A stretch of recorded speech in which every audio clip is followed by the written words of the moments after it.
inspired me as a child to create my stories, um, just being able to inspire others. Honestly, I mean that actually seeing other people happy, that kind of always inspired me to want to do more. I remember when I was a Cub Scout, a Boy Scout, I would sell tickets to an annual Scout show and buy one get one free Big Mac sandwich, and I was so excited that they were able to get a free Big Mac, so that encouraged me, and that they were always excited. Like that is what inspired me to see other people happy, and so even today, um, that's what inspired me as a child. I believe that was one of the things that just it was embedded into me. Every time I saw somebody happy, it inspired me to want to do it again. That inspired me, made me happy to see them happy, and so even today, what I write now, every part of who I am is in everything that I do. In one of my introductory poems, it actually says, we needed a new flavor. Well, I'm coming, and I'm something you ain't never tasted before. Something really sweet, but for real though, and real cold. As a matter of fact, when you hear me flow, you're gonna know you're on the wave that goes, I suppose, to where only God knows. Because only God knows what you need. God gives me this word, I just speak it. That's what you get, a word this God sent that's gonna lift up your spirit. I'm the poet David.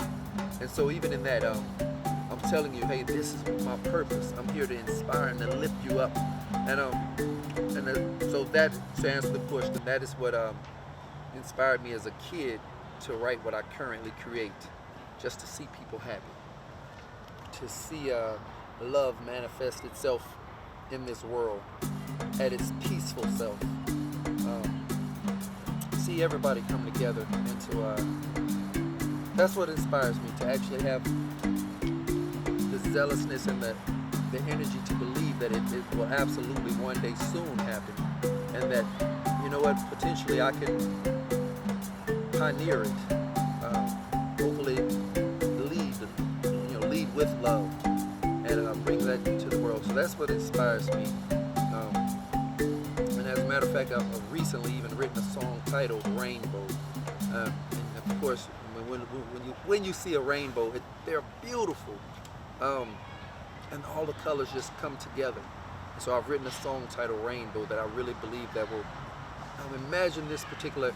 I was thinking about We Are the World, how that used to be a song for the ages, an amazing song. We Are the World, that brought a generation of folk together, or at least attempted to.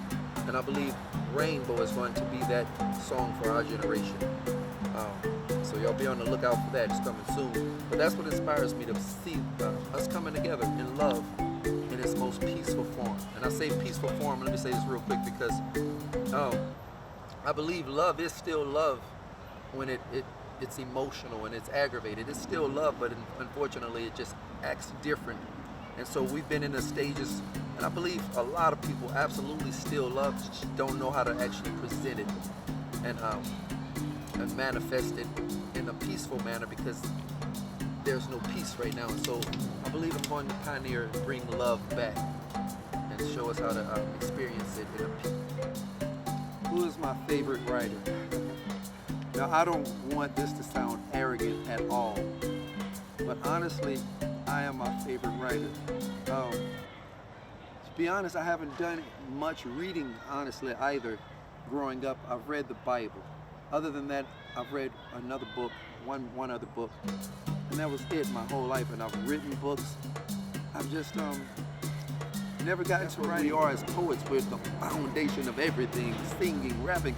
So I believe I'm my favorite writer, and I just love the content that I write. And it's bigger than just the quantity or things like that. It's about everything. When you ask that question, who's your favorite writer?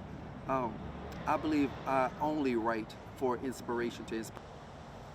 Where am I from? Place called Baton Rouge, Louisiana. I associate Louisiana initially with New Orleans, of course, because of the Saints. So we're not tripping. It's cool. We're still on the map, but that's where I grew up. It's an amazing place. People, I feel like Baton Rouge, everybody knows everybody.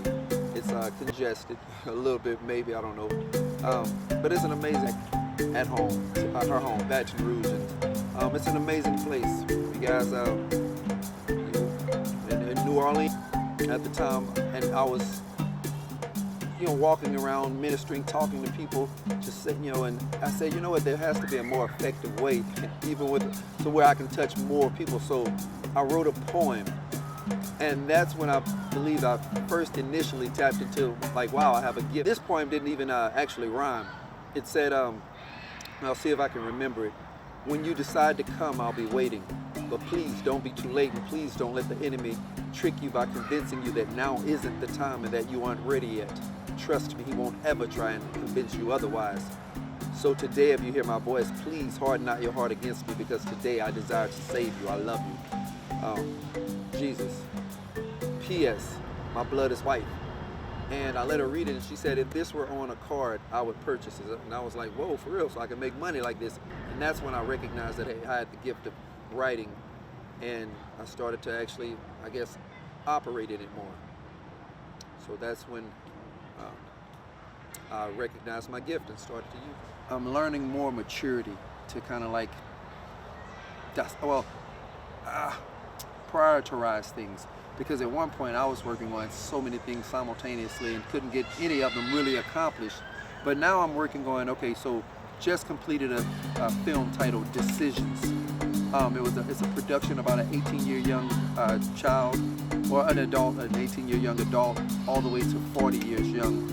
And it's about a lot of decisions that he made, dug a hole so deep in his life that he felt like, hey, there's no way to climb out of this one. And eventually, a decision that he did make began to repair everything in his life. I don't want to tell you anything about it, but it's amazing. And what's amazing about Decisions is it's done poetically from the beginning to the end. I am love. I go by the poet David.